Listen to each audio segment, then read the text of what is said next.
हम लोग श्रीमद् भगवद गीता के 9वें अध्याय के 31वें श्लोक को देख रहे हैं और बड़ा रुचिकर लिंक है।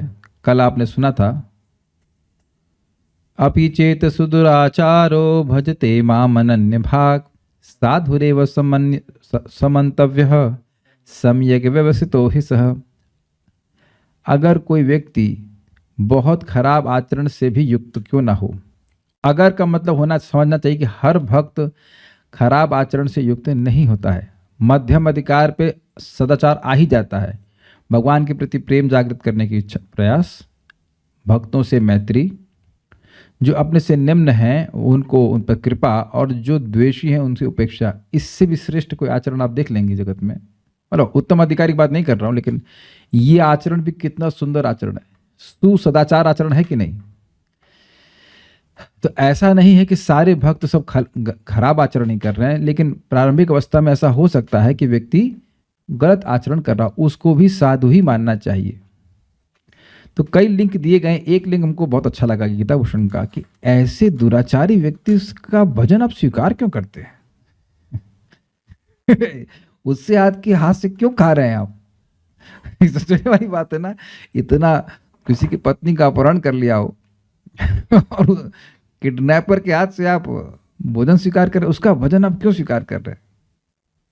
और दूसरे एंगल से देखें कि अच्छा ठीक है, साधु मान लें तो साधु हो भी जाएगा क्या? चलो हम मान लिए साधु है, लेकिन साधु होगा कब? साधु होगा वो आज हम उसको साधु मान ले रहे हैं, ठीक है, आपकी बात पे हम साधु मान ले रहे हैं, लेकिन क्या साधु होगा भी?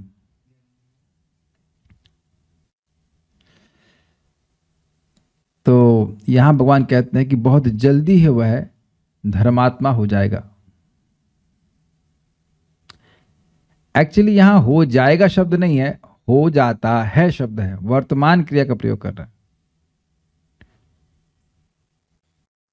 ऐसा हो ही जाता है, मतलब ऐसा हुआ ही नहीं। बहुत बड़ी बात यहाँ पे आ रही है कि ऐसा हुआ ही नहीं कि कोई व्यक्ति भगवान का अनन्य भजन कर रहा हो और वह धर्मात्मा ना हुआ हो। तो समस्या दुरात्मा और धर्मात्मा की नहीं है, समस्या इस बात की कि क्या मैं भगवान का अनन्य भजन कर रहा हूं? Am I coming in direct contact with the internal potency of the lord? क्या मैं सही विवेक के द्वारा जो सही भजनीय हैं उनका भजन कर रहा हूं कि नहीं, और सही तरह से भजन कर रहा हूं कि नहीं? भजनीय कौन है? भगवान श्री कृष्ण परम दयालु हैं, और उनका मैं ठीक प्रकार से भजन कर रहा हूं कि नहीं? ठीक भजन क्या है? अनन्य भजन। उनके चरण कमलों की प्राप्ति करने के लिए भजन कर रहा हूं कि नहीं कर रहा हूं? अगर यह कर रहा हूं तो बाकी सारी चीजें बहुत जल्दी ठीक हो जाएंगी। और भगवान जिस शैली से यहां बोल रहे हैं वह एक सिद्धांत दिखा रहा है कि ऐसा ही होता है। जो अनन्य भजन करता है वह धर्मात्मा हो ही जाता है। था वो दुरात्मा, बुरे मन वाला, लेकिन हो जाता है धर्मात्मा, यानी जिसके मन में केवल धर्म ही बसता हो। आत्मा मतलब चित्त, ऐसा वह हो ही जाता है।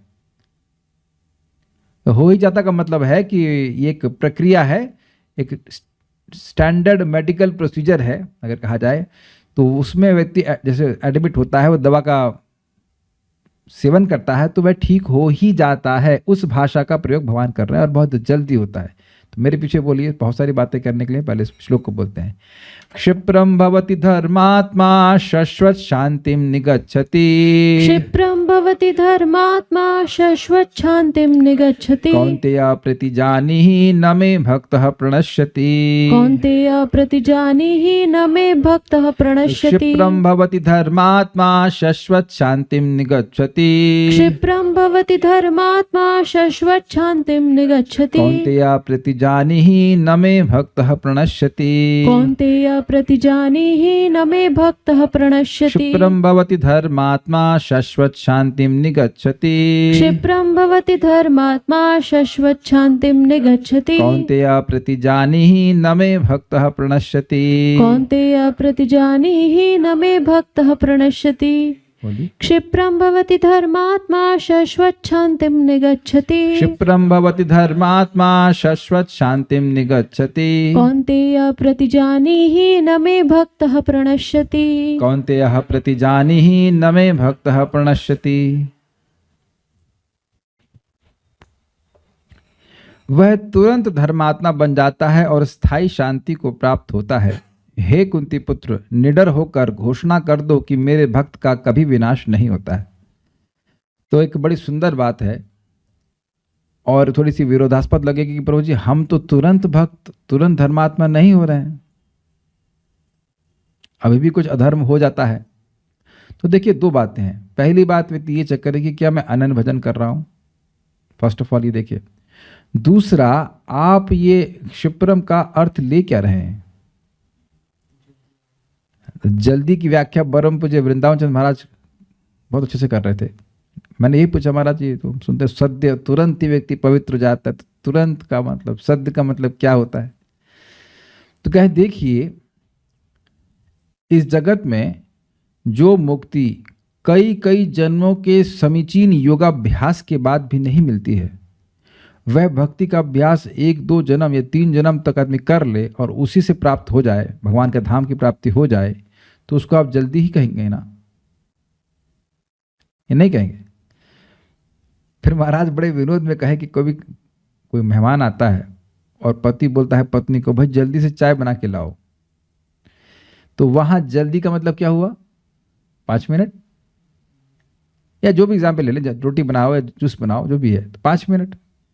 लेकिन अब कहीं किसी लड़के की शादी होती है तो क्या उनका मान लो संतान 1 साल में हो जाए, तो कहीं इन्हें जल्दी बड़े जल्दी बच्चे पैदा कर दिए, तो क्या जल्दी का आशय एक ही जगह, दोनों जगह एक ही होगा कि 5 मिनट में बच्चा पैदा कर दिए ऐसा हो सकता है। दिस इज वेरी इंटरेस्टिंग है ना। सामान्यतः लोग संतान 2 साल के बाद 3 साल के बाद होती है, तो किसी का 1 साल बाद हो गया तो उसको जल्दी कहा जा रहा है। और वो चाय एग्जाम्पल खराब लग रहा है, जूस बना के दे रहा है तो जूस बनाने में 5 मिनट लगता है, तो जल्दी दोनों जगह कहेंगे ना कि जल्दी क्षिप्रम, लेकिन अर्थ अलग अलग हो जाएगा कि नहीं हो जाएगा। आप समझ सकते हैं कि बच्चा पैदा करने में कितना भी जल्दी करे 9 महीने के पहले तो नहीं होगा ना, देयर इज सर्टेन एक टाइम ड्यूरेशन है, उससे जल्दी तो नहीं हो सकता है। उससे पहले होगा तो बच्चा मतलब प्री मैच्योर बेबी होगा, मतलब बेबी अगर ठीक ठाक से होगा तो 9 महीना तो लगेगा ही ना। चाय भी बन रही तो 5 मिनट तो लगेगा ना, ऐसा तो नहीं कि अब चाय क्यों आ रहा है, आई मीन जूस फल काटेंगे, छीलेंगे, डालेंगे, तो it will also take some time. तो भगवान के रेफरेंस फ्रेम में देखिए, ब्रह्मा जी के रेफरेंस फ्रेम में देखिए, तो हमारा एक जन्म है ही क्या, कुछ सेकंड के लिए तो है। भगवान के रेफरेंस में तो ब्रह्मा जी का पूरा दिन ही कुछ 1 सेकंड के समान है। तो उस दृष्टि से देखिए तो बहुत कम समय लगेगा। और इसी जीवन में आप देख लें, कई बार लोग कहते हैं कि प्रभु जी हम लोग 20 साल से भजन कर रहे तो ये नहीं हुआ वो नहीं हुआ। पहले तो आप ये चेक कर लीजिए कि 20 साल से भजन हो कैसे रहा था, और दूसरा ये चेक कर लीजिए कि 20 साल आप 24 घंटे जब कर रहे थे। ऐसा तो नहीं कि आप 24 घंटे जब कर रहे हो बिल्कुल लगे पड़े साल में और कोई काम ही नहीं है, दिन भर जब कर रहे हो, ऐसा भी तो नहीं कर रहे थे। बहुत समय तक तो देवी देवताओं की पूजा भी करते रहे। तो आप यह नहीं कह सकते हैं कि आप अनन्य भजन कर रहे थे इतने समय तक। I think things are very clear. और यह भी उदाहरण मिले हैं जिन्होंने एक ही जन्म में कृष्ण प्रेम प्राप्त भी किया है, जैसे कि लखा हीरा, एक ही जन्म में भगवत प्रेम प्राप्त हो गए। उसमें लिखा है बिल्कुल कैसे प्राप्त हो गया। इंद्रियां संयमित हो गई, इंद्रियां संयमित हुई, भगवान की भक्ति में लगी रही थी, सारी इंद्रियां संयमित हो गई, तो अब भगवत प्रेम प्राप्त हो गया। हम तो यहां इस बात को ध्यान ही नहीं दे रहे। क्या वह सुदूराचारी नहीं थी, वैश्या थी, तो उसमें और कौन सा सदाचार प्राप्त करेंगे वैश्या में। और उस पर भी हरिदास ठाकुर को गिराने के लिए आई थी। और मैं अज्यूम कर रहा हूं कि कथा पता होगी, लखा हीरा आई थी, हरिदास ठाकुर जी के पास आई थी, उन्हें उद्धार किया था। दैट इज अज्यूम की बात आपको पता होगी। मैं I am just reflecting on those points. और नारद जी के पिछले जन्म की आप कथा जानते हैं कि वो दासी पुत्र थे और 4 महीने में भगवान के प्रेम प्राप्त कर ले। तो वहां भी वही बात आ गई थी, उनकी इंद्रियां संयमित थी, वो फालतू बात नहीं करते थे।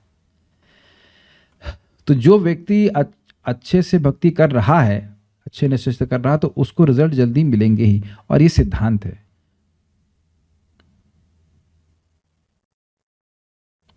दूरुः अद्भुत वीर्येस्मिन् श्रद्धा दूरेस्तु पंचके यत्र स्वल्पोपि संबंधे सद्धियां भाव जन्मने। ये जो 5 अंग हैं भक्ति के, यानी कि धामवास, भागवत श्रवण, नाम संकीर्तन, भक्तों का संगत और विग्रह की श्रद्धा से सेवा। ये जो 5 मुख्य अंग हैं भक्ति के, इनसे अगर किसी का थोड़ा सा भी संबंध है और श्रद्धा ना भी हो, थोड़ा सा संबंध है लेकिन सत्य मगर अपराधी नहीं है, तो उसका भगवान में भाव जागृत होने लग जाएगा। ये अलग अलग अर्थ ले जा रहे हैं। एक अर्थ ले जा रहा है कि भाव भक्ति प्राप्त हो जाएगी, ये एक अर्थ है कम से कम भगवान के प्रति कुछ आदर जागृत होने लग जाएगा। It's amazing. तो तुरंत का मतलब है कि बहुत समय नहीं लगेगा उसके धर्मात्मा बनने में। अब बहुत समय का नहीं लगेगा मतलब आप सोच लीजिएगा, जो भी है एक दिन तो नहीं कहा जाएगा, डिपेंडिंग कि वह कितनी गंभीरता से भक्ति कर रहा है, तो वह जरूर बन जाएगा। ऐसा ये बात है कि धर्मात्मा बनेगा जरूर। और एक और बात समझ लें कि कोई दुराचार है लेकिन अगर वो अनन्य भजन करने का इच्छा रखा हुआ है, तो भगवान उसको ऐसे संगत में रखेंगे कि उसका सदाचार उत्पन्न हो जाए। ये थोड़ा सा डाइजेस्ट करने का प्रयास कीजिए। कोई व्यक्ति सुदुराचारी है, वह भक्ति करने का प्रयास करना चाहता है सिंसियरली, लेकिन फिर वो गलत आचरण कर रहा है, तो भगवान ऐसी व्यवस्था करेंगे कि उसको अच्छे आचरण वाले भक्त मिलें ताकि वह अच्छे से आचरण करके भक्ति कर सके। कोई भी व्यक्ति भक्तों की संगत में अचानक नहीं आ जाता है, कि भगवान की व्यवस्था से ही व्यक्ति आता है। Is it okay? This has to be accepted and understood. सह वह क्षिप्रम शीघ्र ही धर्मात्मा भवति हो जाता है। धर्म प्लस आत्मा, आत्मा का मतलब मन और धर्मात्मा का मतलब हो गया धार्मिक मन वाला।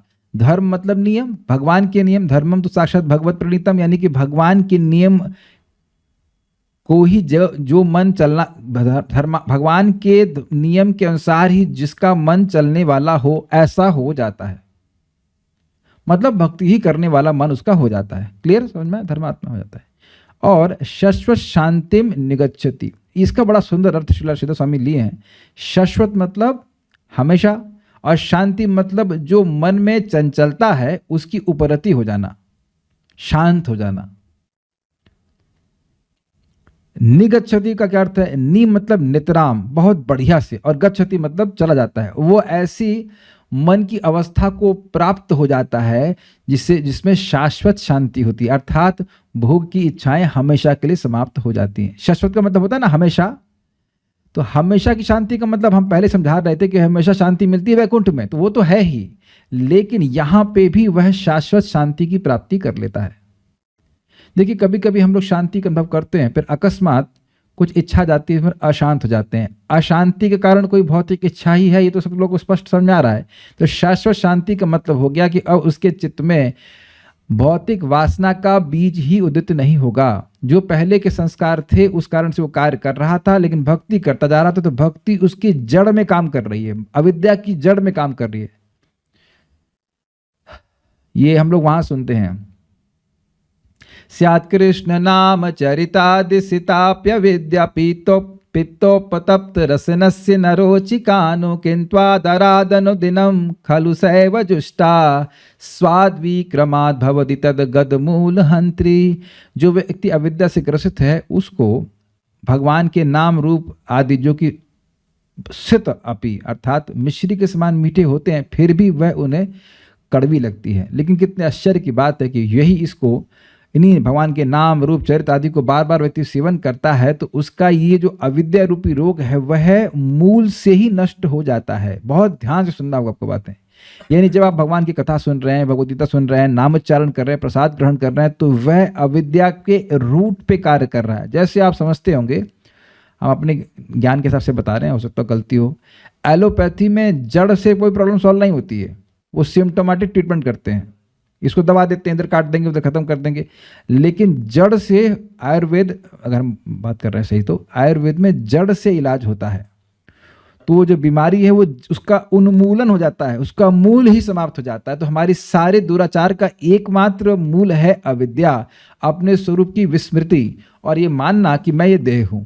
जब मैं ये मानूंगा कि मैं देह हूं तभी गलत कार्य कर सकता हूं, नहीं तो नहीं कर सकता। इट इज इम्पॉसिबल, कर ही नहीं सकता। क्या आपने कभी अपने स्कूटर के दूसरे दुश्मन स्कूटर को देखा है? दोस्त स्कूटर तो देखा ही होगा, समझ गए ना मैं क्या कह रहा हूं। अपनी पहचान अपने हम स्कूटर से नहीं करते हैं, तो दूसरे स्कूटर को भी अपने स्कूटर का दुश्मन नहीं मानते हैं, और ना ही कोई दूसरे स्कूटर को इस स्कूटर का दोस्त मानते हैं। ना इसका बेटा मानते हैं, ना पत्नी मानते हैं, ना बच्चा मानते हैं, कुछ भी नहीं मानते।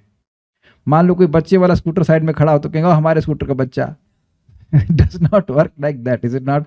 तो आप देख रहे हैं कि हमारी यह जो सारी परेशानी है वो अविद्या की वजह से। तो आप ध्यान से सुन लीजिए कि भगवान के अनन्य भजन, भगवान की भक्ति सीधे अविद्या पे ही कार्य कर रही है।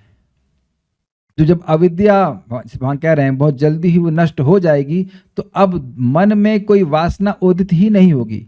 वासना से मेरा मतलब है भोग की वासना। जब वासना होगी ही नहीं तो मन शांत।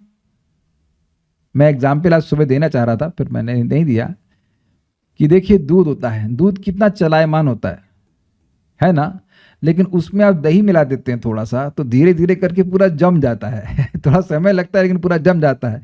ऐसे ही हमारा मन बहुत चंचल है, लेकिन अभी हरे कृष्णा कृष्ण कृष्णा हरे हरे, हरे राम राम राम हरे हरे करना शुरू करते हैं, उसी दिन से हमारा मन जमना शुरू हो जाता है। वो जम जाएगा और भगवान के अलावा कहीं हिलने वाला भी नहीं। आप देखें कुछ कुछ दही इतना जम जाता है कि आपसे टेढ़ा भी कर देंगे बर्तन तो भी वो ऐसे सिट रहता है, एकदम सट रहता है। Nice example which came to my mind, but what I am trying to say कि नितराम गच्छति, एक बार गया फिर यद गत्वा न निवर्तन्ते। भगवान के चरण कमल में अटक जाता है मन को भगवान के चरण कमलों से आने वाले सुख का अनुभव होने लगता है, इसलिए नितराम गच्छति। ये समझते हैं शब्द नी मतलब नितराम, बहुत बढ़िया से सम्यक रूप से गच्छति प्राप्त होता है, चला जाता है। उस शांति को प्राप्त करके वो वापस अशांति में नहीं आता है। दुराचार से व्यक्ति अशांत होता है या अशांत व्यक्ति दुराचार करता है, दोनों ही बातें आप कह सकते हैं। तो इस प्रकार का दुराचार अब उसके जीवन में कभी उपस्थित नहीं होगा। तो देखिए मैं इस बात को यहाँ पे आ रहा है तो मैं फिर से रिपीट कर रहा हूँ, हम सब लोग अनर्थ निवृत्ति पे, मतलब अज्यूम कर रहा हूँ कि हम सब लोग अनर्थ निवृत्ति पे हैं, अलग अलग स्टेजेस पे। तो भक्त लोग निराश हो ही जाते हैं कि ये तो अनर्थ जा ही नहीं रहा है, लेकिन एक दिन आप निराश हो जाएंगे कि ये आएगा ही नहीं वापस। चाह लेंगे कि वो इच्छा वापस आ जाए, तो चाहेंगे नहीं, लेकिन मान लीजिए आप चाह लें कि वो पुरानी आदत आ जाए तो वो आएगी भी नहीं, क्योंकि भगवान जब साफ करते हैं तो फिर वापस नहीं आने देते। Every time you are hearing about Krishna, you are not purifying your heart, Krishna is purifying the heart. जब भी हम भगवान के बारे में सुन रहे हैं, भगवान की भक्ति कर रहे हैं, नाम जप कर रहे हैं, तो हम अपने हृदय को शुद्ध नहीं कर रहे हैं, हम आवाहन कर रहे हैं भगवान का कि वह हमारे हृदय को शुद्ध करें। बहुत ध्यान से सुनिएगा इस बातों को। प्रविष्ट कर्ण रंधिना स्वानाम भाव सरूरुहम धुनोति शमलम कृष्ण सलिलस्य यथाचलत। कृष्ण कथा के द्वारा भगवान, कृष्ण कथा के रूप में भगवान कान के द्वारा अपने भक्त के हृदय में प्रवेश करते हैं, जो उसका संबंध है भगवान से उसको वो जागृत करते हैं, उसके हृदय को शुद्ध करके भगवान शुद्ध करते हैं। अब भगवान से अधिक अच्छा कार्य कौन कर सकता है? This has to be understood. और हृदय में कोई अनर्थ है, कोई भी है, तो भगवान के सामने तो वो अशक्य है, उन्हें कुछ कर नहीं सकते वो। तो जब भगवान प्रवेश कर रहे हैं तो हृदय तो शुद्ध होना जरूरी है, होगा ही। इसीलिए कह रहे हैं शाश्वत शांति निगच्छति, मैं उसको उस शाश्वत शांति की प्राप्ति कराता हूं, ये कहने करता है, यानी कि हाथ से पकड़कर भक्त को लेके जाते हैं। जैसे इस जगत में देखा गया है कि माँ ही अपने बच्चे को, छोटे बच्चे को ले आके नहलाती धुलाती है। आप लोगों को याद है वो दिन माँ आंख में मल मल के साबुन लगाती थी, वहाँ कर रहे हैं, लेकिन नहीं, नहला के ही मानती है। याद ना भी हो लेकिन देखा तो होगा बच्चे लोग, बड़े क्यूट लगते हैं ना, प्यारे वाले बच्चे को साबुन लगा के मल मल के ये इधर इधर इधर, मम्मी जोड़ तो नहीं, चलो रुक जाओगा पानी डाल डाल करके, कितने क्यूट लगते हैं। ऐसे ही भगवान साबुन तेल जो भी लगाएंगे वो धुल करके ही मानेंगे। शाश्वत शांतिम निगच्छति, when Krishna cleans spotless clean, कहने करती है वह तो उन अनर्थों को भी नष्ट कर देंगे जिनके बारे में हमको पता भी नहीं है, जिनको हम अनर्थ मानते भी नहीं है, सब कर देंगे। कौन्तेया, हे कुंती पुत्रो, मैं भक्त न प्रणश्यति, मेरा भक्त, मेरे भक्त का, या कह सकते हैं मेरा भक्त नष्ट नहीं होता है। प्रतिजानी, ये प्रतिज्ञा कर लो। तब एक प्रश्न होगा, श्रील प्रभुपाद कहते हैं एक प्रश्न होगा कि आत्मा तो वैसे भी नष्ट नहीं होती है, तो ये क्या आप कौन सा ऑफर दे रहे हो?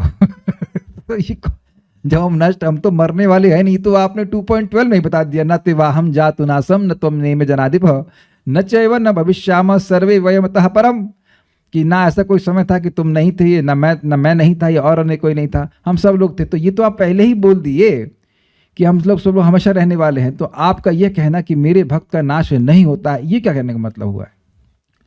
तो देखिए, दो बातें हैं। एक तो भक्त का जो अभिक्रम है, पहले समझे कि नाश क्या है। हाँ चलो, हम आत्मा तो हैं, आत्मा का गुण क्या है, माइक में बताइए। सच्चिदानंद। Very good. सत यानी शाश्वत, चिद मतलब आनंदमयता, सॉरी ज्ञानमयता, और आनंद मतलब आनंदमयता।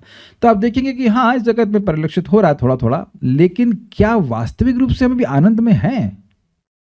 तो आप समझने का प्रयास करें, जैसे इस जगत में हमारे पास कोई धन हो, धन छिन जाए, तो यही कहा जाए ना कि हमारा धन नष्ट हो गया।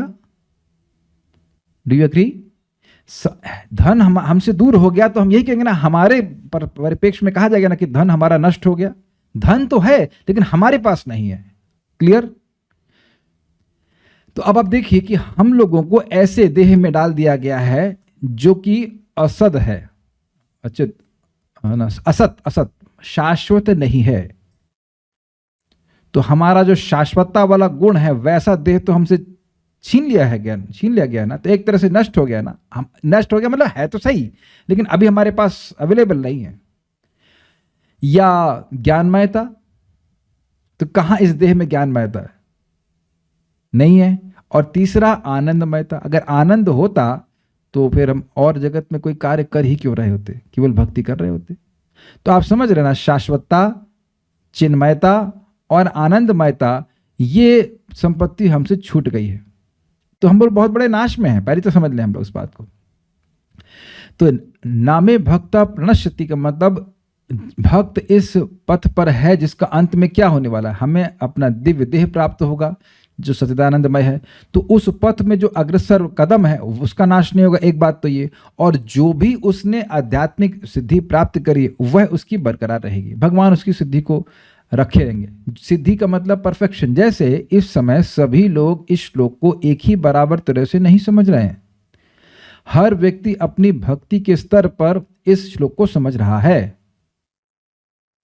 जैसे मैं कुछ बातें यहाँ पे बोल दे रहा हूँ, जैसे मान लीजिए हरिदास ठाकुर जी के बारे में बात करी या लक्खा हीरा के बारे में बात करी, तो अब कुछ भक्त उसको सुने ही नहीं है, कुछ लोग उसको सुन लिए हैं, कोई याद नहीं होगा, किसी को याद भी होगा, कुछ अप्रिशिएट कर पा रहा होगा। इस श्लोक का अप्रिसिएशन हर व्यक्ति के लिए अलग अलग है, उसकी चेतना के अनुसार। तो उस अप्रिसिएशन को क्या कहेंगे, इसको हाँ, ग्राहक क्षमता को भगवान बनाए रखते हैं और फिर इसके आगे और बढ़ाएंगे आपको। हर व्यक्ति अपने हृदय की शुद्धिकरण की अवस्था के अनुसार इस श्लोक का अनुभव करेगा। ये भगवान के नाम का अनुभव करेगा, भगवान की भक्ति का अनुभव करेगा। तो आपने सुना था, योगक्षेमम वहाम्यहम, जो हमारे पास नहीं है वो ला के देते हैं और जो हमारे पास है उसको बचाकर रखते हैं। ये भगवान का प्रोटेक्शन है। इसको एग्जाम्पल से समझ लेंगे। जड़ भरत के बारे में आप जानते हैं कि एक राजा थे, वो भाव भक्ति को प्राप्त कर गए थे और वह मरते समय एक हिरण का स्मरण किए, क्योंकि वह मरने से कुछ समय पहले हिरण की रक्षा में लग गए थे, छोटे बच्चे की।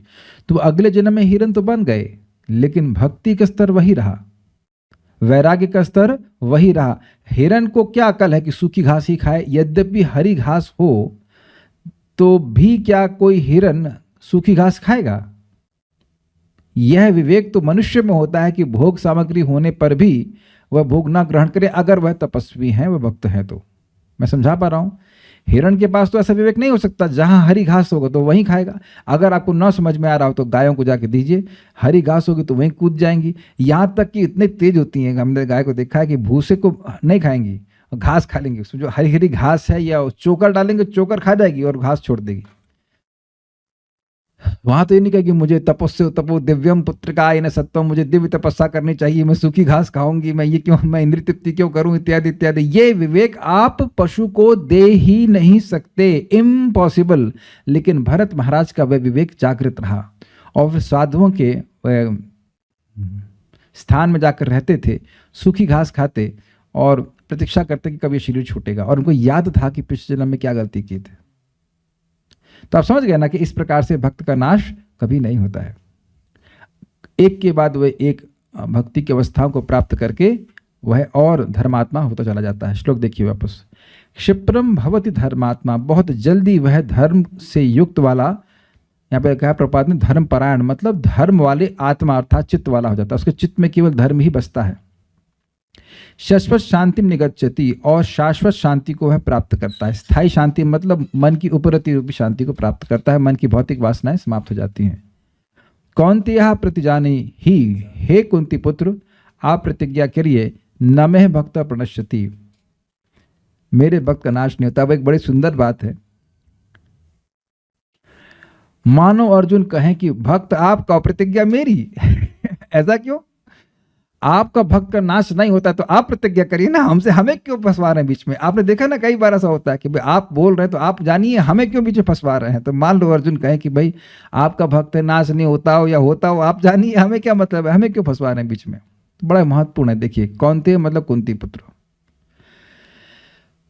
तो भगवान कहने देखो भाई लोग मेरी बात पे शायद विश्वास ना करें क्योंकि मैं अपनी प्रतिज्ञा कभी कभी तोड़ भी देता हूं। जैसे कि भीष्म पितामह के केस में हम देख चुके हैं कि भीष्म पितामह ने कहा, प्रतिज्ञा ली कि कृष्ण ने मेरी प्रतिज्ञा तोड़वाई है, और आज कल अगर कृष्ण ने, नहीं प्रतिज्ञा थी हाँ कि 5 बाण लूंगा, चलिए मैं बोल देता हूँ, कथा बोले बिना रहा नहीं जा रहा। क्या बात आ रही है यहाँ पे, क्यों अर्जुन को वह प्रतिज्ञा करने के लिए क्या है, समझिए। क्योंकि भगवान श्री कृष्ण स्वतंत्र हैं, वह अपनी प्रतिज्ञा तोड़ देंगे तब भी वे भगवान रहेंगे, कोई कुछ उन पे कोई केस भी दायर नहीं कर सकता, कुछ नहीं कर सकता, वो तो कुछ भी कर सकते हैं, तोड़ भी सकते हैं, तोड़ के वापस उसको सही कर सकते हैं, कैन डू एनीथिंग। लेकिन भक्त की प्रतिज्ञा की रक्षा भगवान स्वयं करते हैं, ये बात है। अब इस संबंध में पहले हम लीला सुनाएंगे, फिर आगे टीका में जाएंगे। लीला बड़ी प्रसिद्ध है। कुछ दिन का समय बीत गया था महाभारत के युद्ध में, और बहुत नुकसान हो रहा था इधर कौरवों की सेना का। तो दुर्योधन बहुत रोने लगा, बड़ा परेशान होगा कि आप गया इनके शिविर में शाम को भीष्म पितामह के कहा, भीष्म पितामह आपके ही भरोसे मैं इस युद्ध को लिया रखा था, और आप जो है वह युद्ध ठीक से कर नहीं रहे हैं। और क्या बोले थे देखिए शब्द, कहते हैं खा तो आप हमारा रहे हैं भीष्म पितामह को बोल रहा था, कोई और बोला होता तो उसकी गर्दन नहीं उड़ गई होती। कहते हैं अन्न तो आप हमारा खा रहे हैं लेकिन पक्ष आप पांडवों का ले रहे हैं। भीष्म पितामह को ना आग लग गई इतना सुन करके, क्योंकि राज्य उनका था, वो स्वेच्छा से राज्य इनके बाप को दे दिए थे, मतलब उनके बापों को जो थे इसके स्वेच्छा से, और उनको ऐसा सुनना पड़ रहा है कि आप हमारा खा रहे हैं और हमारा द्रोह कर रहे हैं, हमसे द्रोह कर रहे हैं। आप वैसे युद्ध कर नहीं रहे हैं जैसे आप कर सकते हो, हमारा बड़ा नुकसान हो रहा है, अच्छा होता कि आप हम लोग इस युद्ध को करते ही नहीं। तो ऐसा सुन करके भीष्म पितामह को बहुत क्रोध आया। कहते ठीक है, तो 5 बाण निकाले और कहे कि ये 5 बाण इनसे मैं कल पांडवों का वध कर दूंगा। तो दुर्योधन इतना नालायक, दुर्योधन को विश्वास नहीं हुआ, कहा ठीक है मैं ये 5 बाण अपने पास रखूंगा आज रात्रि में और कल आपको दूंगा। सोच रहा हो सकता है कि एक बार वो चेंज कर ले, मन अपना कोई आ जाए, पांडव कोई आ जाए। अब भगवान को बहुत चिंता, क्योंकि भाई भीष्म पितामह तो अब प्रण ले लेते, और भीष्म पितामह मतलब भीष्म पितामह है। तो वह भगवान अर्जुन को उकसाए कि जाओ जाकर तुम दुर्योधन से वर मांगो। अब आप कहेंगे दुर्योधन से वर मांगेगा तो अर्जुन ठीक है, लेकिन वह देगा क्यों? अब इसके पीछे भी एक घटना है कि एक बार दुर्योधन एंड पार्टी कर्ण के साथ उस स्थान पे आए थे जब ये लोग वनवास में थे, पांडवगण, इन लोगों को चिढ़ाने के लिए। वो आकर के खूब कैंप लगाए, खूब खा पी रहे थे, तो कह रहे देखो हमारा ये ऐश्वर्य देखेंगे तो इनको दुख होगा पांडवों को। तो यह देख करके एक गंधर्व आया था, उसका नाम भूल रहा हूँ मैं, शायद चित्ररथ था या कुछ था, मैं भूल रहा हूँ नाम, शायद चित्ररथ था। तो वह आया और उसने इनसे झगड़ा किया, मतलब कौरवों के संग, और इनको बंदी बना लिया। तो ये और कर्ण जो है पिट करके भाग गए, वो कुछ नहीं कर पाए, तो सारी उनकी जो हीरोगिरी समाप्त। अब इधर बात न्यूज आ जाती है युधिष्ठिर महाराज के पास। तो युधिष्ठिर महाराज भीम और अर्जुन को कहते हैं कि आप जाकर के दुर्योधन को बचाइए, देखिए हमारे आपस में जो झगड़ा हो लेकिन बाहर वाले घुसने नहीं चाहिए इसमें। तो अर्जुन जाकर के उस गंधर्व को हरा देते हैं और इनको दुर्योधन को बचा लेते हैं। तो दुर्योधन तब कहता है कि आपको कोई वरदान चाहिए तो मुझसे मांग लीजिए। तो अर्जुन ने कहा कि नहीं, हमें कोई आवश्यकता नहीं है, जब जरूरत होगी तो मांग लूंगा। तो उसी बात को याद दिलाकर भगवान कृष्ण बोले जाओ जाके वर मांगो, और वर में तुम ये 5 बाण मांग लेना। तो जब शाम का समय था और ये लोग गए, अर्जुन गए दुर्योधन के पास, दुर्योधन बड़े ही प्रेम से उनको स्वागत किए और बोले क्या चाहिए भैया आपको? तो उन्होंने कहा कि अब आपको याद है आपने वरदान देने के लिए कहा था? कहते हाँ, तुम चाहो तो मैं ये युद्ध अभी बंद कर देता हूँ, तुमको राज्य वापस कर देता हूँ। तो अर्जुन ने कहा नहीं, युद्ध तो राज्य तो हम युद्ध करके ही लेंगे, युद्ध नहीं बना कर रहा हूँ, आप युद्ध मतलब रोकिए मत, लेकिन वो 5 बाण दे दीजिए। दुर्योधन अब समझ गया ये इन लोग को हम नहीं जीत सकते। ये 5 बाण के बारे में भीष्म पितामह और दुर्योधन के अलावा किसी को नहीं पता था। जो समझ गया कि भगवान कृष्ण ही अर्जुन को भेजे होंगे, तो वह 5 बाण अर्जुन लेके चले गए। तो अब जब ये बात भीष्म पितामह को पता चली तो वह क्रोधित हुए, कहे कि अच्छा तो मेरे संकल्प को आप तोड़े हैं, तो फिर एक और संकल्प लिए कि कल अगर अर्जुन भगवान कृष्ण शस्त्र नहीं उठाते हैं तो मैं अर्जुन को मार ही दूंगा। और इतनी तीव्रता से अगले दिन भीष्म पितामह लड़ रहे थे, इतनी तीव्रता से लड़ रहे थे कि अब मान लीजिए कि बस अर्जुन मरने ही वाले थे। महाराज समझाते हैं कि अर्जुन को पसीना आ गया और वह बस बाण काट पा रहे थे, उनका कुछ प्रतिकार कर पा रहे हो ऐसा नहीं है, केवल बाणों का प्रतिकार कर रहे थे, उन पर कोई अटैक नहीं कर पा रहे थे। तो भगवान देख लिए, कहेंगे भगवान कैसे देख लिए, भगवान तो पीछे से भी देख लेते हैं। भगवान देख लिए कि आज तो लग रहा है अर्जुन मारे जाएंगे, तो भगवान वहीं रथ का क्या कहते हैं उसको, चाबुक छोड़ करके नीचे कूदे और किसी रथ का पहिया पड़ा हुआ था उसको उठाकर कृष्ण के भीष्म पितामह को मारने के लिए ऐसे दौड़े जैसे हाथी को मारने के लिए सिंह दौड़ता है। तब भीष्म पितामह अपने अस्त्र छोड़ दिए, कहे हाथ जोड़कर खड़े हो गए कि हे द्वारकाधीश, आपके हाथों में मरूंगा तो मेरी सदगति होगी, बहुत अच्छा होगा। तो भगवान ने वहां पे अपनी प्रतिज्ञा छोड़ दी और भीष्म पितामह की प्रतिज्ञा को पूर्ण किया। तो इसीलिए जैसे हम ये कथा सुनाए, प्रभुपाद इस कथा को सुनाते हैं इसी श्लोक पर, कि ये दिखाता है कि भगवान अपने भक्तों की प्रतिज्ञा को रखते हैं। इसीलिए कह रहे हैं कौन्तेय प्रतिजानीहि न मे भक्तः प्रणश्यति। इसीलिए कह रहे हैं अर्जुन तुम जा करके बोलो, तुम कुंती पुत्र हो, तुम्हारे बारे में प्रसिद्ध है कि तुम अपने वचन की रक्षा करते हो, तुम कभी झूठ नहीं बोलते। हमारे बारे में तो थोड़ी बात है कि हम झूठ भी बोलते हैं। अर्जुन तो स्वयं ही कृष्ण से बोलते थे, भगवान कृष्ण को बोलते, कृष्ण यार तुम्हारा एक बहुत अच्छा गुण है। क्या गुण है? तुम कभी झूठ नहीं बोलते। टोंट मारते थे कि तुम झूठ बोल देते हो। प्रसिद्ध है ना कि मैया मोरी मैं नहीं माटी खाओ, जबकि माटी खाए थे लेकिन फिर भी बोले कि मैं नहीं खाया। ना हम अक्षितवान अम्बा सर्वे मिथ्याभिशंसित संसित, सब लोग झूठ बोल रहे हैं, सब लोग झूठ बोल रहे हैं, मैं मिट्टी नहीं खाया, मैं मिट्टी नहीं खाया, और पूरे पृथ्वी दिखा दिए, पूरा ब्रह्मांड दिखा दिए, तो झूठ बोले ना भगवान। वेल आप कुछ भी किसी तरफ भी जा सकते हैं। भगवान कह रहे हैं कि भाई जब पूरी पृथ्वी ही मेरे मुंह में है तो आप ये क्यों कह रहे कि खाया है? बाहर से क्या खाऊंगा, पहले से मुंह में है, तो सत्य ही बोला था कि नहीं खाया। नहीं वो तो एक अलग डायमेंशन हो जाएगा, लेकिन भगवान अपनी प्रतिज्ञा को चाहे तो छोड़ सकते हैं, लेकिन अपने भक्त की प्रतिज्ञा को कभी नहीं छोड़ते। इसलिए यहां बोल रहे हैं कि कौन्तेय प्रतिजानीहि न मे भक्तः प्रणश्यति। मुझे अभी श्लोक तो पूरा याद नहीं है, लेकिन एक श्लोक भक्त बोलते हैं कि हे गोविंद, आपकी यह प्रतिज्ञा कि आपके भक्त का कभी नाश ना होगा, न मे भक्तः प्रणश्यति। हे मधुसूदन, आपके इस वचन को सुन सुन करके प्राणान धारयामि अहम, मैं अपने प्राणों को धारण कर रहा हूं। बहुत अच्छा श्लोक है, अभी मेरे को याद नहीं आ रहा, हरि भक्ति विलास से कहीं पे भी होता है। न मे भक्तः प्रणश्यति इति, ऐसे करके हे मधुसूदन, हे कृष्ण, आपके वचनों को स्मरण करके प्राणान धारयामि अहम, मैं अपने प्राणों को धारण कर रहा हूं। मैं इसीलिए जी रहा हूं क्योंकि मुझे स्मरण है, मैं बार बार स्मरण करता हूं कि आपके भक्त का नाश नहीं होता। अब इसका मतलब क्या है? भक्ति के जीवन में आप देखेंगे कभी कभी एकदम निराशा छा जाती है, लगता है कि ये अनर्थ कभी नष्ट ही नहीं होंगे, हम भक्ति में प्रगति कर ही नहीं पाएंगे। लेकिन ऐसा होता नहीं है। ये भक्ति के प्रभाव होता है कि जब भक्ति व्यक्ति करना शुरू करता है तो हृदय के अनर्थ आदि सब उबल के बाहर आते हैं। जैसे याद है ना, मुर भाई साहब मुर जी सो रहे थे वो बाणासुर के तहखाने में, भगवान आए तो जग गए वो। उसके बाद आ गए अपनी गर्दन दिखाते हुए, तो भगवान 5 गर्दन काट दिए, एक भी नहीं छोड़े। लेकिन वो अनर्थ कुछ बाहर प्रकट होते हैं और व्यक्ति सोचता है कि यह तो मेरी स्थिति ऐसी ही बनी रहेगी, मैं तो कभी प्रगति नहीं कर पाऊंगा, लेकिन ऐसा होता नहीं है। भक्त का कभी नाश नहीं होता है। This is very encouraging. अब आप ये बताइए कि क्या इस श्लोक को पढ़ने के बाद भी आपकी कभी मन नहीं करेगा कि कोई व्यक्ति भक्ति में ना आए? मैं समझा पा रहा हूं, मेरा प्रश्न समझ रहे हैं? क्या इस श्लोक को सुनने और समझने के बाद भी हम कभी कोई प्रयास नहीं करेंगे कि कोई व्यक्ति भक्ति ना करे अपने अलावा? हम तो कर ही रहे हैं। जिस किसी को भी आप भक्ति में लेके आ रहे हैं, अब वह भगवान के संरक्षण में है। वो हो सकता है कि आपका साथ छोड़ दे, जैसे ऐसा होता ही है और होगा भी, इसमें कोई दिक्कत नहीं है, लेकिन भगवान उसका साथ कभी नहीं छोड़ेंगे। ये आप समझ लीजिए कि जिन लोगों को आप प्रचारित कर रहे हैं, ये उम्मीद छोड़ दीजिए कि वो जिंदगी भर साथ रहेंगे। जिंदगी भर साथ रह जाए तो अरे मेरे मरने पे तुम आए, मरने तक तुम रह गए भक्ति में जब करते हुए, बहुत बड़ी बात हो गई। ये तो बहुत बड़ी बात हो गई, दिस इज टू मच। लेकिन अगर कोई व्यक्ति भक्ति में आ गया है और उसको एक सिंसियर डिवोटी ने ट्रेनिंग दी है सिंसियर होने की, तो वह सिंसियर ही रहेगा। भगवान उसको आगे और व्यवस्था करेंगे और भक्तों के पास लेके जाएंगे, जहां भी जैसे भी उसको प्रेरणा मिले, लेकिन वो सिंसियर ही रहेगा।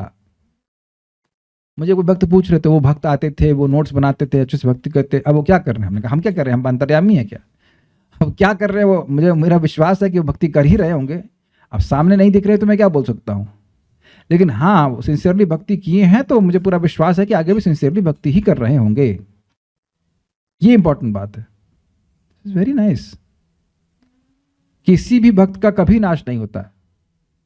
हो सकता है टेम्परेली वो माया में कुछ मतलब वेंचर करना चाहे, स्टार्टअप करना चाहे कई लोग नौकरी कर रहे होते हैं, उसके बाद वो स्टार्टअप शुरू करते हैं है ना, कह रहे हैं भगवान की दास्ता क्या करेंगे, सेवा क्या करेंगे, अपना कुछ स्टार्टअप शुरू करते हैं माया वाला, तो वो पिट जाता है अल्टीमेटली, तो घूम करके भगवान के पास वापस आता है।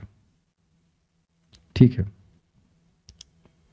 हम श्रीधर स्वामी की टीका लेंगे, फिर आगे टीका को कल देखेंगे। यदि कहो, श्रीधर स्वामी की टीका, यदि कहो कि समीचीन यानी उत्तम निश्चय कर लेने मात्र से वह साधु मानने योग्य कैसे हो जाता है, तो इस पर कहते हैं कि दुराचारी भी मुझे भजता हुआ शीघ्र धर्मात्मा अर्थात धर्म युक्त चित्त वाला हो जाता है। ये समझ में आया?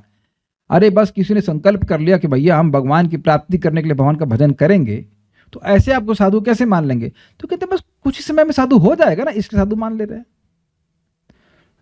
उससे अब जब वो धर्मात्मा यानी धर्मयुक्त चित्त वाला हो जाएगा, उससे क्या होगा? तो कह रहे उससे यानी कि धर्मयुक्त चित्त वाला हो जाने से फिर शाश्वत शांति अर्थात सदा रहने वाली शांति को यानी चित्त के उपप्लव यानी चंचलता की उपरति रूप परमेश्वर में स्थिति को निगच्छति यानी निश्चय ही प्राप्त हो जाता है। ये तो बड़ा कठिन हो गया। जब व्यक्ति धर्म से युक्त हो जाएगा तो उसे शांति प्राप्त हो जाएगी, वो शाश्वत शांति। देखिए समझने का प्रयास कीजिए, बड़ा इंटरेस्टिंग है, बहुत सूक्ष्म है। व्यक्ति अशांत होता है भोगों के लिए, ठीक? जब उसको भोग मिल जाते हैं तो उसे कुछ शांति मिलती है ना? बहुत ध्यान सुनिए मैंने क्या बोला। जब उसे कुछ भोग मिल जाते हैं जो वो चाहता है, शांति मिलती है? Very good answer by Keshav सका प्रभु। टेम्परेरली, इसीलिए मैंने बहुत दोबारा प्रश्न किया था ये। कुछ समय के लिए मन शांत हो जाता है, लेकिन फिर मन और अशांत हो जाता है कि नहीं? जैसे आप देखेंगे अग्नि घी पे डाल देते हैं, सॉरी अग्नि में घी डाल देंगे तो कुछ समय के लिए अग्नि शांत हो जाती है, लेकिन फिर और धधकने लगती है। तो इसलिए वहां पे उसको शाश्वत शांति नहीं कहा जाएगा। क्लियर समझ रहे हैं बात? शाश्वत शांति नहीं कहा जाएगा। लेकिन भगवान की भक्ति कर रहा है तो वो तो पानी डाला जा रहा है, पानी डालते जाएंगे डालते जाएंगे डालते जाएंगे, तो अग्नि कैसे उठेगी? नहीं उठ पाएगी। अंतर समझ रहे हैं? बहुत सूक्ष्म बात है ये। इस जगत में लोग है ना, मकान बन जाए तो मकान बन गया तो कुछ समय के लिए शांति हो जाएगी, फिर शांति से नहीं बैठेंगे, उसी मकान को जो बनाए हैं फिर तोड़ करके फिर नया बनाएंगे। अग्रीड? हाँ, वास्तु वाइज ठीक नहीं है, तुम्हारा दिमाग ठीक नहीं है है कि नहीं? क्या हम गलत बोल रहे हैं? लोग ऐसा करते हैं, ऐसा लग रहा है खाली वास्तु ठीक कर देंगे तो अब से उनका नाम में रुचि प्राप्त हो जाएगी ठीक है, वास्तु का कुछ होना चाहिए, मुझे भी वास्तु विश्वास है, लेकिन अब ऐसा तो नहीं है कि एब्सोल्यूट विश्वास है कि जिन लोगों का वास्तु अच्छा बस वही नाम जब अच्छे से कर रहे हैं। हमारे जहाँ पे रहते हैं वहाँ का वास्तु खराब है, फिर भी जब तो कर ही रहे हैं। लोगों को ये रजगुण रहता है, आज ये थोड़ा फर्श नीचे है चेंज करो, टाइल ऐसा है उसको चेंज करो, तो यही करते रहते हैं, शांत नहीं बैठेंगे। उसका कारण समझिए, कारण यह है कि मन भगवान के अलावा कहीं शांति प्राप्त करेगा ही नहीं। भगवान ने मन बनाया ही इस प्रकार से है। तो इसीलिए कह रहे हैं कि शाश्वत शांति अर्थात सदा रहने वाली शांति को यानी चित्त के उपप्लव यानी चंचलता की उपरति रूप, मतलब मन में चंचलता समाप्त हो गई है और परमेश्वर में स्थिति को प्राप्त करता है। निगच्छति मतलब निश्चय ही प्राप्त करता है। क्या मतलब है? मन भगवान में ही लगने लगता है। ध्यान देंगे कि मन भगवान में नहीं लग रहा है, लेकिन मन भगवान में ही लगेगा, क्योंकि भगवान के चरणों से उसे सुख प्राप्त होगा वास्तविक। क्लियर? छलावा सुख से वह मन शांत नहीं हो सकता। तो कह रहे हैं कि शाश्वत शांति मतलब भगवान के चरणों में मन अब हमेशा के लिए लगने लगेगा, अर्थात भगवान की भक्ति में ही लगने लगेगा। और निगच्छति का मतलब नितराम गच्छति, निश्चय ही प्राप्त हो जाता, अच्छे से प्राप्त हो जाएगा, अच्छे से लगने लग जाएगा, ये कहने करते, क्योंकि उसका चित्त धर्मात्मा हो, धर्म वाला चित्त धर्म से युक्त हो गया है, उसका चित्त धर्म में ही लगता है। याद आ रहा है वो दुर्योधन का कथन, जानामि अधर्मम न च मे निवृत्तिम, जानामि अधर्मम न च मे जानामि अधर्मम न च मे निवृत्तिम, जानामि धर्मम न च मे प्रवृत्तिम। मैं धर्म जान रहा हूं, उसमें मेरी प्रवृत्ति नहीं है, और मैं अधर्म जान रहा हूं लेकिन उसमें निवृत्त नहीं हो रहा हूं। तो उसको चेंज कर दीजिए, ये हो गया अधर्मात्मा। और धर्मात्मा मतलब जानता है कि यह धर्म है और उसी में प्रवृत्त होता है, और जानता है कि वह अधर्म है, उससे वह सदा ही निवृत्त रहता है। अब समझ में आ गया? देयर इज नो चांस कि उसमें सुदुराचार दोबारा उपस्थित हो। एक बात समझ लीजिए, अगर इच्छा नहीं होगी तो उसके अनुरूप कार्य किया ही नहीं जाएगा। क्या ये सबको समझ में आ रहा है? तो जब इच्छा ही भगवान समाप्त कर देंगे तो उसके अनुसार हम कार्य करने वाले ही नहीं। आप ऐसा मत कहना कि आप मजबूरी में नौकरी कर रहे हो।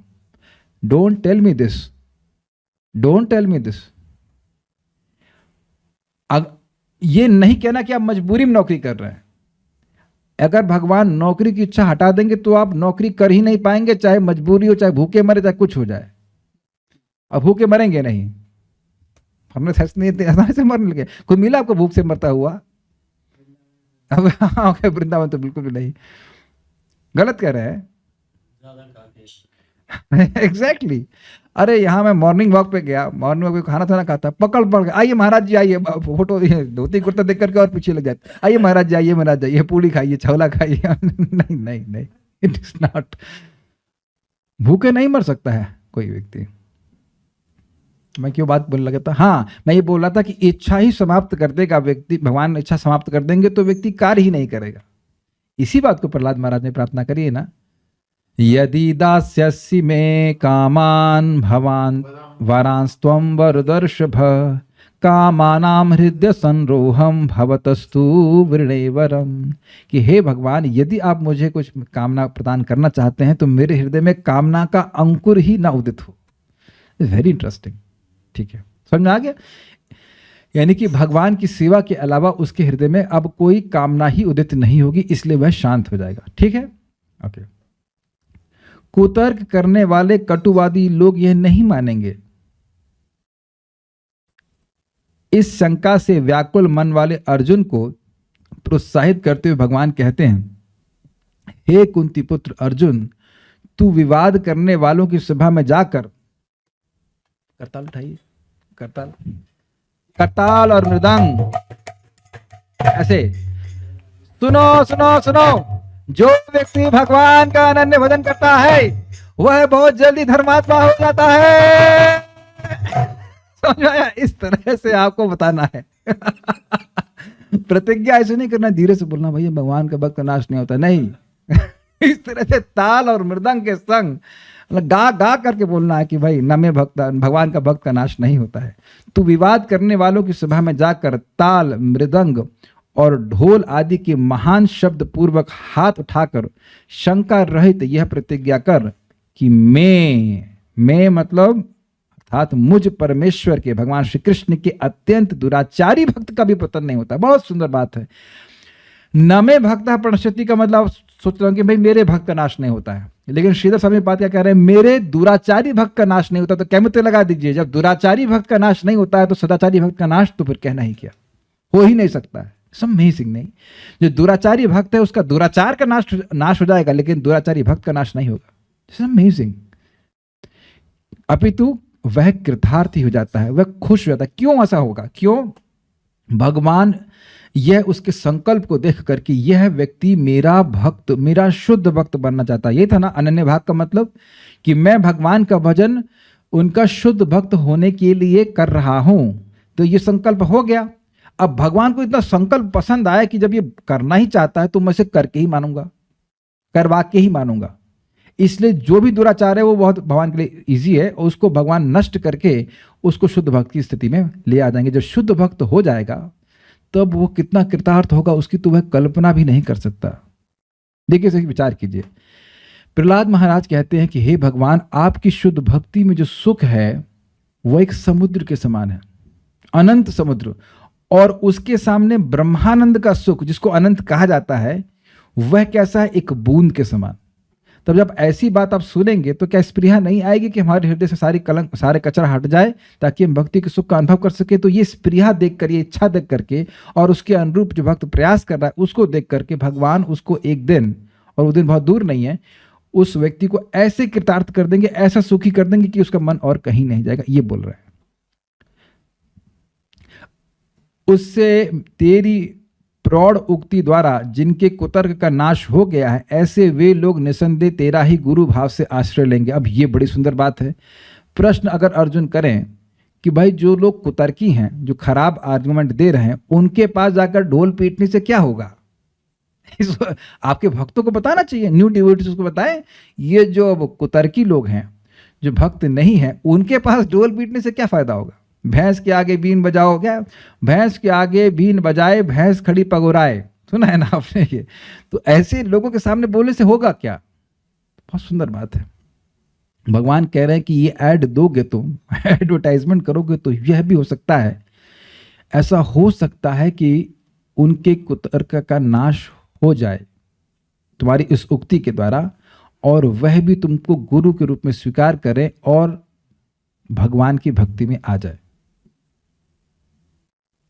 और देखिए प्रचार जो हो रहा है वो इसी प्रकार से हो रहा है ना। बारंबार इस बात को बताया जा रहा है कि देवता भी शाश्वत नहीं हैं, उनके द्वारा प्राप्त लाभ शाश्वत नहीं है। क्या यही तो आप बार बार गीता में सुनते आए हैं कि नहीं आ रहे हैं?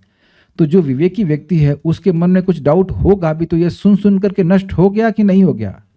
बहुत से लोग आप यहाँ पे गीता सुनने अगर आए होंगे तो अच्छा लग रहा होगा शायद, और सुनते सुनते आप देख रहे होंगे कि भाई ये प्रभु जी तो नहीं बोल रहे हैं कि भगवान श्रेष्ठ है, भगवान स्वयं बोल रहे हैं। इसीलिए साइड में हम पढ़ के लिख देते हैं।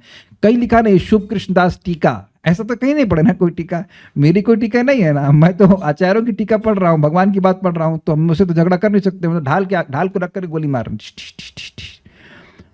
जिसके व्यक्ति का जो भी डाउट होगा वो यही सोचेगा ना कि भाई ये तो आचार्यों की बात से पढ़ रहे हैं, तो महान व्यक्ति की बातों को पढ़ रहे हैं, भगवान की बात को पढ़ रहे हैं, तो उनके मन में जो कुतर्क होगा, वो डाउट होगा, वो चला जाएगा कि नहीं चला जाएगा? और वो चला भी जाएगा तो जैसे कि हाँ, एक डाउट अभी परसों नरसों तो आया था, वो दुराचारी है तो कैसे साधु है? तो एक भक्त के मन में डाउट था ना। मैं बिल्कुल उनको अभक्त नहीं कह रहा हूं, भक्त ने ही प्रश्न किया, लेकिन डाउट तो था ना। तो यहां बोला जा रहा है तो वो डाउट नष्ट हुआ कि नहीं हुआ? तो उससे आगे की व्यक्ति की भक्ति बढ़ेगी। हाँ भाई हम भक्ति करेंगे, और अन्य भी आप ऐसे लोगों को बताएंगे, भगवान की बात रखकर बताएंगे, तो निश्चित रूप से उनके मन के डाउट नष्ट होंगे। वह आपकी बात को स्वीकार करेंगे, हाँ भाई बात में दम है, भगवान की बात में दम है, भगवान ऐसा करते ही है। और ऐसे कितने उदाहरण हैं शास्त्र में, श्रीमद् भागवत में भी, जहां भक्त का नाश नहीं होता, जैसे कि मैंने आपको भरत महाराज की कथा सुनाई थी। Just see there some questions and then oh, आज कोई प्रश्न नहीं है, वेरी गुड। अच्छा है एक प्रश्न। जैसे किसी का पतन हो जाता है अपराधों के कारण, तो यहां पर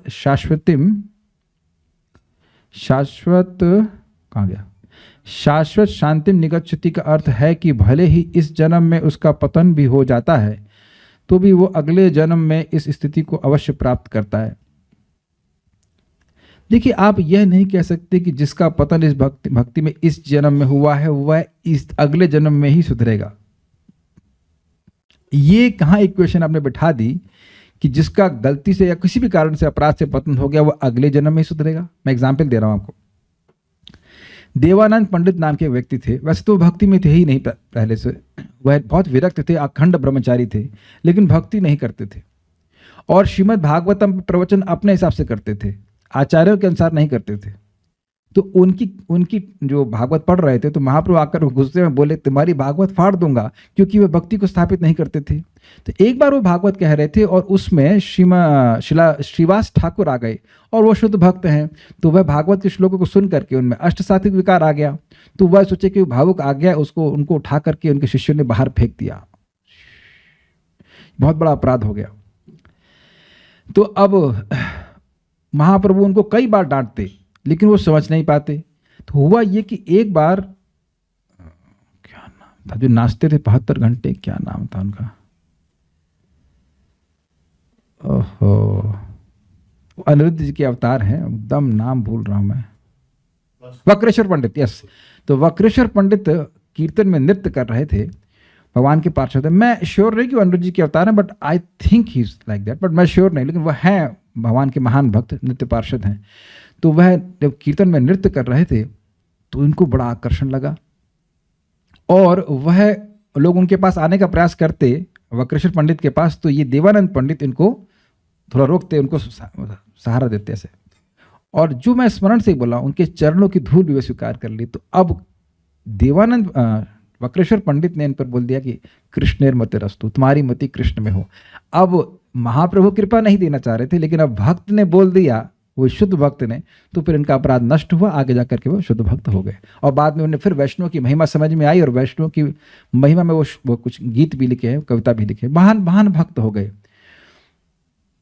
कोई ऋषि थे कृष्ण लीला के, जो कि देवानंद पंडित के रूप में आए, मैं भूल रहा हूँ उनका नाम क्या था, सौभरी या नाम भूल रहा हूँ कौन से ऋषि थे, लेकिन वह आए थे इस प्रकार से। तो हम आपको बता रहे हैं कि ऐसा नहीं है कि इस जीवन में अपराध है तो वह अगले जन्म में ही कटेगा, ऐसा कोई जरूरी नहीं है।